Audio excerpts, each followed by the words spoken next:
Have you ever lost a match where your worst enemy was your own mind? You didn't lose because your smash failed, you lost because your mind never let you play. Well, don't worry, you are not alone, this has happened to all of us. It happened to me when I came to the UK and I started to compete in the national competitions.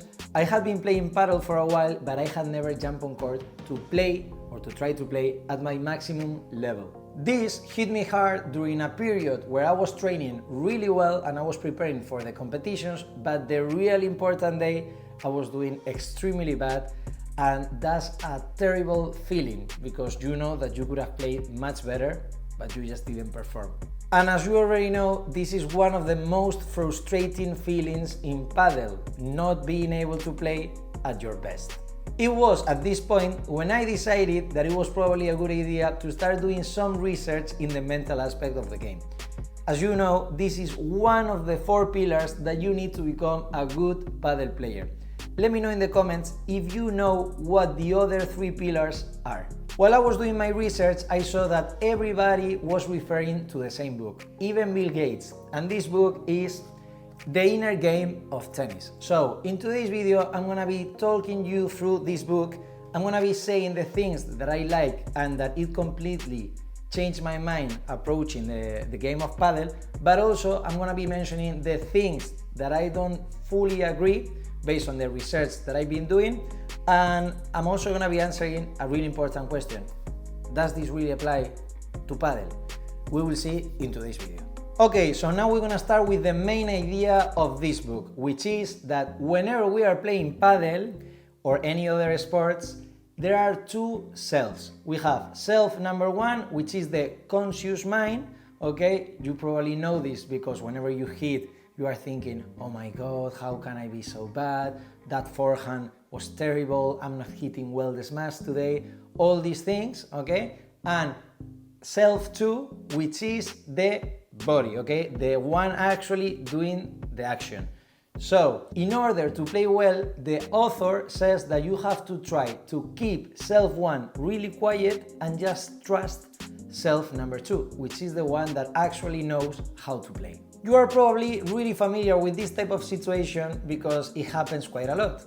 You are playing a game, your serve is not feeling good that day, and you are like, oh my God, I cannot keep the first serve in, or for example, how can I be missing so many returns? And then you see that you enter yourself in a negative cycle and it's really hard to get out of it. So what the author says here is that whenever you are playing, let's say for example you're hitting a forehand, you have to try to observe without making judgments, okay? So instead of saying, oh my God, I'm hitting too late or I'm hitting too early, just for example, feel where you're making the contact with the ball, or feel where the racket is coming from when you are preparing, and observe where the ball is going, but without making any judgments. And I agree, because I think this can be really useful in competition where you have to try to keep your mind quiet, and in some stages of learning, but I think that,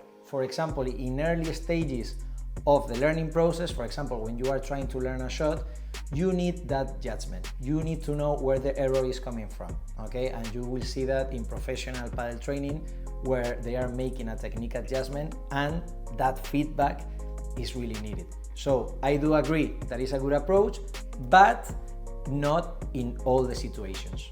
I think it also depends on the player, because there are some players that they overload themselves with instructions and they suffer the famous paralysis by analysis.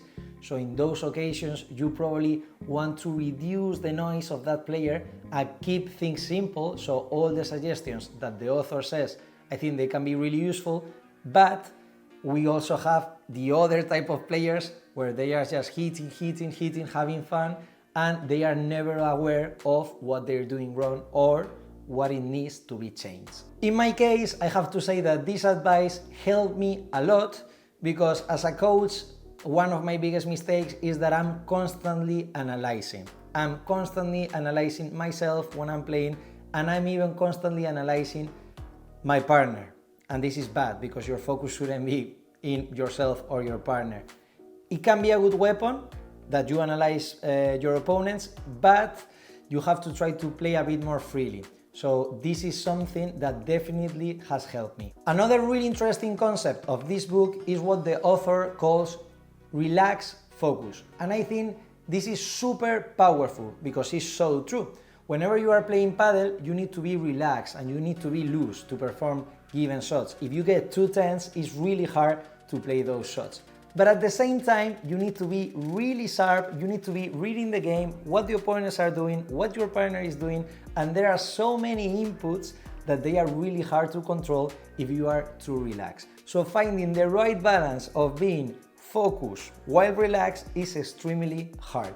And now it comes a really powerful tool, because as the author says, it is actually really hard to keep your mind quiet, but instead there is something that you can do, which is learn where to focus your mind at each moment of the game. While you are playing, they suggest that you should be focusing on the ball, on the sound. Is it coming fast? Is it coming slow? Is it rotating this way, this way?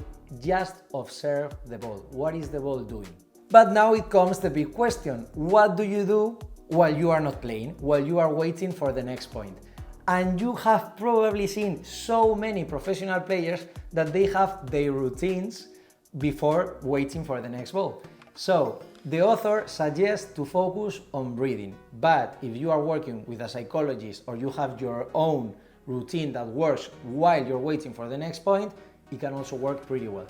The important thing is that it's something that keeps you focused on the game. For example, it is proven that if you look away of the court, for example, your friend that is watching the game, it takes you 30 seconds to refocus on the game. So please don't look away of the court. Keep yourself in the game. And now another big question. Is this book fully applicable to Padel? Well, yes and no. Why?